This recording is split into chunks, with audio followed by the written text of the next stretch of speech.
നമുക്കറിയാവുന്നതുപോലെ ഈ സംസ്കാര ശുശ്രൂഷകൾ ഇവിടെ സമാപിച്ചതിന് ശേഷമാണ് ഇവിടെ നിന്ന് പാപ്പായുടെ ഭൗതിക ശരീരം സാന്താ മരിയ മജോറയിലേക്ക് സംവഹിക്കുക. സെൻറ്റ് പീറ്റേഴ്സിൽ നിന്ന് ഏകദേശം 4.5 കിലോമീറ്റർ ദൂരത്തിലുള്ള സാന്താ മരിയ മജോറയിലേക്ക് ഫ്രാൻസിസ് പാപ്പായുടെ മൃതദേഹവും വഹിച്ചുകൊണ്ടുള്ള വാഹനവ്യൂഹം സഞ്ചരിക്കും. അവിടെ എത്തിക്കഴിയുമ്പോൾ ഫ്രാൻസിസ് പാപ്പ ഏറ്റവും കൂടുതലായിട്ട് ആർക്ക് വേണ്ടിയിട്ടാണോ നിലകൊണ്ടിട്ടുള്ളത്, അത് ഈ സമൂഹത്തിലെ മുഖ്യധാരയിൽ നിന്ന് മാറ്റി നിർത്തപ്പെട്ട അഭയാർത്ഥികൾ, ജയിൽ പുള്ളികൾ, ട്രാൻസ്ജെൻഡേഴ്സ്, ഭിക്ഷക്കാർ തുടങ്ങി ഒരു 40ഓളം പേർക്ക് അവിടെ വെച്ച് അന്തിമോപചാരം അർപ്പിക്കാനുള്ള അവസരം പ്രത്യേകമായിട്ട് ഒരുക്കിയിട്ടുണ്ട് നമുക്കറിയാം. ഫ്രാൻസിസ് പാപ്പായുടെ മൃതദേഹവും വഹിച്ചുകൊണ്ടുള്ള ആ പേടകം, ആ കോഫിൻ ഇതാ എത്തിക്കൊണ്ടിരിക്കുകയാണ്. വൈദികരും മിത്രാന്മാരും കർദിനാൾമാരും അടക്കമുള്ള സംഘം ഈ സമയം പ്രാർത്ഥനാ നിർഭരരായി അവിടെ ആ ചടങ്ങിൽ സംബന്ധിക്കുന്നത് നമുക്ക് കാണാനായിട്ട് കഴിയുന്നുണ്ട്.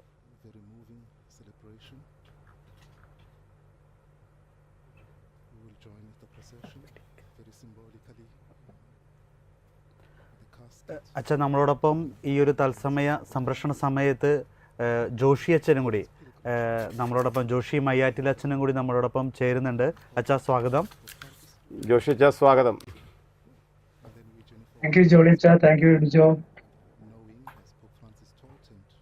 ഫ്രാൻസിസ് മാർപ്പാപ്പയുടെ ഭൗതിക ശരീരം അടങ്ങുന്ന പേടകം ഇപ്പോൾ സെൻറ്റ് പീറ്റേഴ്സ് സ്ക്വയറിൻ്റെ ആ ഒരു സെൻറ്റ് പീറ്റേഴ്സ് ബസിലിക്കയുടെ അൾത്താരയുടെ മുമ്പിൽ നിന്നും പ്രദക്ഷിണമായി കർദിനാൾമാരുടെ നടുക്കുകൂടി സെൻറ്റ് പീറ്റേഴ്സ് സ്ക്വയറിൻ്റെ മുൻവശമാണ് നമ്മൾ കാണുന്നത്.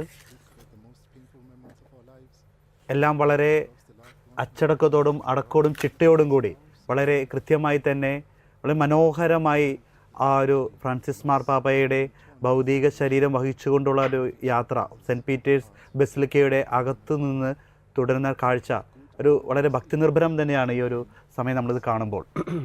തീർച്ചയായിട്ടും വത്തിക്കാനിലെ എല്ലാ ചടങ്ങുകൾക്കും കൃത്യമായൊരു പ്രോട്ടോക്കോളും ഒരു ക്രമവും അവിടെ പാലിക്കാറുണ്ട്.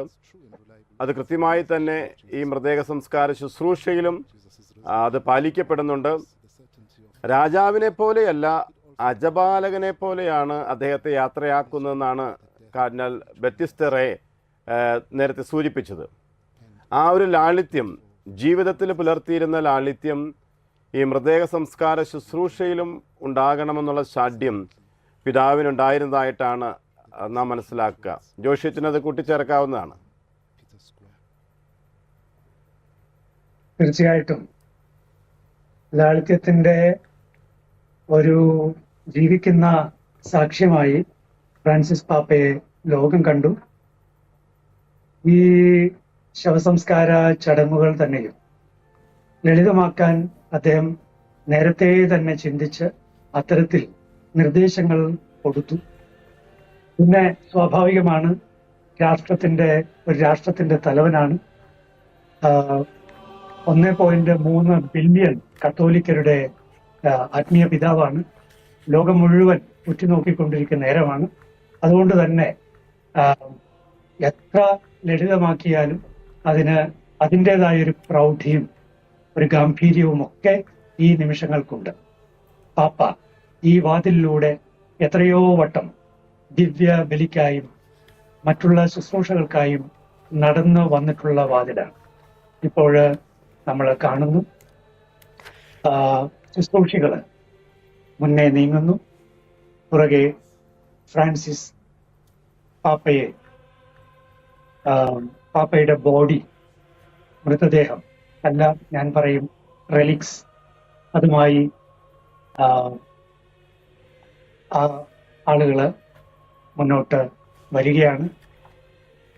അവിടെ തീർച്ചയായും എലഗൻസ് ഉണ്ട്, പ്രാർത്ഥനയുടെ ഒരു ശാന്തതയുണ്ട്. അത്രയധികം പേര് ഒന്നിച്ചു കൂടിയിരിക്കുന്ന ഒരു ഇടമാണ്.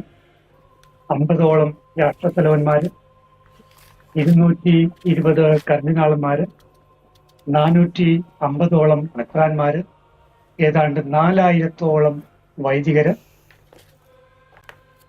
2 ലക്ഷത്തോളം വിശ്വാസികൾ അവിടെ ആ ഒരു പിയാസയിൽ ഇപ്പോൾ ഉണ്ട് എന്നാണ് കണക്ക്. ഏവരും പ്രാർത്ഥനാപൂർവം വലിയ ആദരത്തോടെ വലിയ ശാന്തതയോടെ ഈ നിമിഷങ്ങളിൽ ആയിരിക്കുകയാണ്. നമുക്കും പ്രാർത്ഥനാപൂർവം ഈ ചടങ്ങുകളിലേക്ക് പ്രവേശിക്കാം. തീർച്ചയായിട്ടും അച്ഛൻ പറഞ്ഞതിൽ വളരെ ശ്രദ്ധേയമായൊരു കാര്യം, ഫ്രാൻസിസ് പാപ്പായുടെ റെലിക്സ് വഹിച്ചുകൊണ്ടാണ് അവർ വരുന്നത് എന്നുള്ള കാര്യവും അത് തീർച്ചയായിട്ടും അടിവരയിടേണ്ടതാണെന്ന് എനിക്ക് തോന്നുന്നു. നമുക്കറിയാം, വിശുദ്ധനായ ജോൺ പോൾ രണ്ടാമൻ മാർപ്പാപ്പയുടെ അന്ത്യകർമ്മങ്ങളുടെ ഇടയിൽ അവിടെ വന്നിരുന്ന വിശ്വാസികൾ ഉയർത്തിയിരുന്നൊരു പ്ലക്കാർഡ് ഉണ്ടായിരുന്നു, സുബിത്തോ സാന്തോ. അതുതന്നെ ബെനഡിക്ട് പാപ്പായുടെ കാര്യത്തിലും നാം കണ്ടതാണ്. വിശ്വാസി സമൂഹം ഒരുമിച്ച് ചേർന്ന് ഉടനെ തന്നെ അദ്ദേഹത്തെ വിശുദ്ധനാക്കണം എന്നുള്ള ആ ഒരു വലിയ ഒരു പ്രാർത്ഥനയും ആ ഒരു വലിയൊരു നിലവിളിയും നമ്മളവിടെ കേട്ടതാണ്. തീർച്ചയായും ഫ്രാൻസിസ് പാപ്പായുടെ കാര്യത്തിലും അദ്ദേഹം വിശുദ്ധനാണ് എന്നതിനെക്കുറിച്ച് യാതൊരു സംശയവും നമുക്കാർക്കുമില്ല. അത്രയേറെ വിശുദ്ധമായ ഒരു ജീവിത ശൈലി അത് ജീവിതത്തിലുടനീളം പുലർത്തി എന്നുള്ളതാണ് ഫ്രാൻസിസ് പാപ്പായെ മറ്റുള്ളവരിൽ നിന്ന് വ്യത്യസ്തനാക്കുന്നത് എന്ന് നമുക്കെല്ലാവർക്കും അറിയാം. അദ്ദേഹത്തിൻ്റെ മൃതദേഹമടങ്ങിയ പേടകം അൾത്താരയുടെ മുൻപിലായിട്ട് പ്രതിഷ്ഠിച്ചു കഴിഞ്ഞു. അധികം വൈകാതെ തന്നെ ഇനി വിശുദ്ധ ബലി ആരംഭിക്കുകയാണ്.